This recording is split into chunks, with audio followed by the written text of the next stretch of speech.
রোদ ঝলমলে উইকেন্ডের এক সকাল।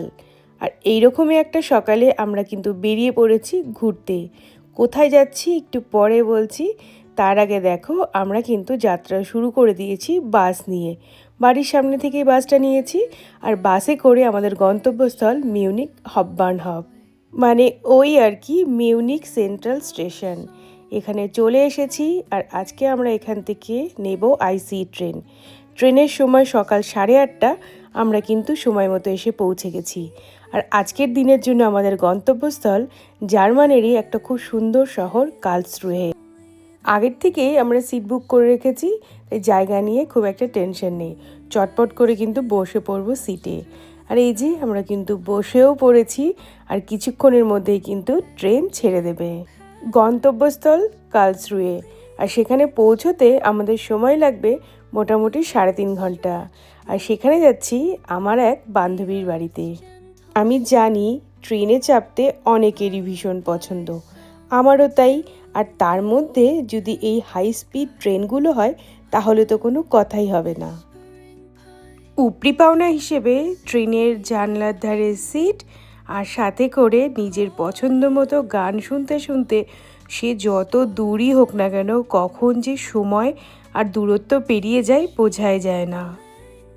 আজকের দিনে যেন একটা বিশেষ ঘটনা হয়েছে, তো সেটা শেয়ার করার জন্যই বেসিক্যালি আমি ভয়েস ওভার দিয়ে ভিডিওটা করছি।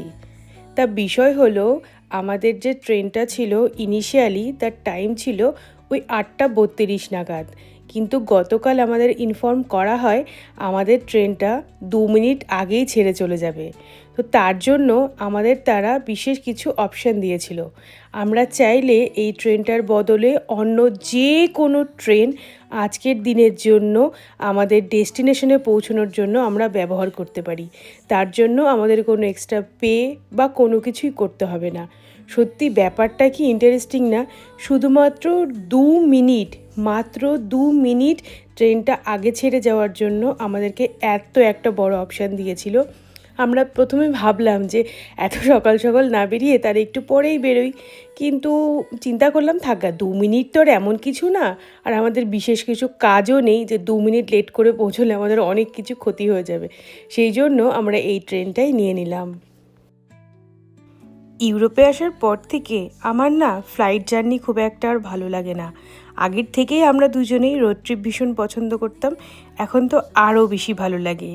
রোড ট্রিপ সে গাড়ি নিয়ে হোক বা ট্রেনে চেপে কোথাও, দুটোই আমার ভীষণ পছন্দের। আসলে ইউরোপের এই ট্রেনগুলো কিন্তু ইউরোপের বিভিন্ন দেশের কান্ট্রি সাইডগুলো দিয়েই বেশি যাতায়াত করে। আর এখানে সমস্ত দেশেরই কান্ট্রি সাইডগুলো এত সুন্দর, সে আর বলার নেই। কি সুন্দর আন্ডুলেটিং, কখনো পাহাড়, কখনো সমুদ্র, কখনো লেক, কখনো লাশ গ্রিন ফরেস্ট। সত্যি কী যে দারুণ লাগে। আরও সবথেকে বেশি ভালো লাগবে যখন শীতকালে ট্রাভেল করব। মানে তখন স্নো হয়ে থাকবে। এখন যেমন চারদিক সবুজ হয়ে রয়েছে, তখন কিন্তু স্নোফলের পর চারিদিক সাদা হয়ে থাকবে। সেটাও কিন্তু দেখতে খুবই সুন্দর লাগে। এই ধরনের ট্রেনগুলোতে কিন্তু স্টপেজ খুবই কম থাকে।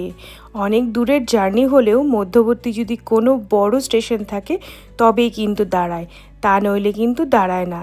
যেমন আজকের আমাদের গন্তব্যস্থল কার্লসরুহে, আর আমরা ট্রেনটা নিয়েছি মিউনিক থেকে। মধ্যেখানে কিন্তু অনেকগুলো শহর পেরিয়েছি, কিন্তু কোথাও দাঁড়ায়নি। তারপর দেখলাম ট্রেনটা বেশ কিছুক্ষণ হলো এই স্টেশনে দাঁড়িয়ে রয়েছে। বসেই ছিলাম সিটে, ভাবলাম অনেকক্ষণ যখন দাঁড়িয়ে রয়েছে যাই একটু দরজার সামনে গিয়ে দাঁড়িয়ে থাকি। এর আগে যখন ট্রেন চলছিল আমি কিন্তু এখানে এসেছিলাম, কিন্তু এখন ট্রেন দাঁড়িয়ে রয়েছে আর দরজাটাও খোলা রয়েছে। যাই হোক, এখন যে স্টেশনটাতে আমরা দাঁড়িয়ে রয়েছি সেটা মিউনিক আর কার্লসরুহের মধ্যবর্তী একটা স্টেশন, যার নাম স্টুটগার্ট। যেহেতু বললাম বড় বড় স্টেশন থাকলেই দাঁড়ায়, আর এইটা যেহেতু একটা বড় স্টেশন সেহেতু কিন্তু এখানে বেশ 10 মিনিটের মতো দাঁড়িয়েছিল। আর ইতিমধ্যে ট্রেন কিন্তু ছেড়েও দিল। এতক্ষণে অনেকটাই পথ অতিক্রম করেছি, আর কিছুটা পথ বাকি, তাহলেই কিন্তু পৌঁছে যাব আমাদের গন্তব্যস্থলে। এখানে অনেকের মনেই প্রশ্ন আসতে পারে, আচ্ছা বিদেশের এই ট্রেনগুলোতে খাবার দাবারের কী ব্যবস্থা রয়েছে? তাহলে সেক্ষেত্রে আমি বলবো, এখানে ট্রেনের যে বগি রয়েছে তার মধ্যে একটা নির্দিষ্ট বগিতে একটা ফুড কোর্ট রয়েছে। সেখানে কিন্তু খাবার দাবারের যাবতীয় কিছু পাওয়া যাবে। তার মধ্যে স্ন্যাক্স থাকে, লাঞ্চ টাইম থাকলে লাঞ্চ থাকে, ডিনার টাইম থাকলে ডিনার থাকে, সাথে করে জল, জুস, বিস্কিট, চিপস সবই কিন্তু পাওয়া যেতে পারে। এসে পৌঁছলাম আমাদের গন্তব্যস্থল কার্লসরুয়ে। আর এখন কিন্তু ট্রেন থেকে নেমে পড়ে হেঁটে চলেছি সামনের দিকে, কারণ এই রেল স্টেশন থেকে বেরিয়ে কিন্তু আমাদের একটা বাস নিতে হবে, তারপরে কিন্তু পৌঁছে যাব তাদের বাড়িতে। সামনে যে পার্কটা দেখতে পাচ্ছ সেটা আমার বান্ধবীর বাড়ির সামনে। তো চটপট করে ওদের বাড়িতে এসে লাঞ্চ সেরে এখন কিন্তু আমরা রেডি হয়ে বেরিয়ে পড়েছি ওদের এই শহরটা ঘুরতে। ও আমার ছোটোবেলার বান্ধবী, কিন্তু অনেক দিন ধরে ওর সাথে কোনো কন্ট্যাক্ট ছিল না। তারপর যখন দেখলাম যে ও এখানে বিয়ের পর জার্মানিতে শিফট করছে, তারপর কিন্তু আমরা আবার কন্ট্যাক্ট করলাম আর আমাদের পুরনো বন্ধুত্বটাকে আবার নতুন করে শুরু করলাম।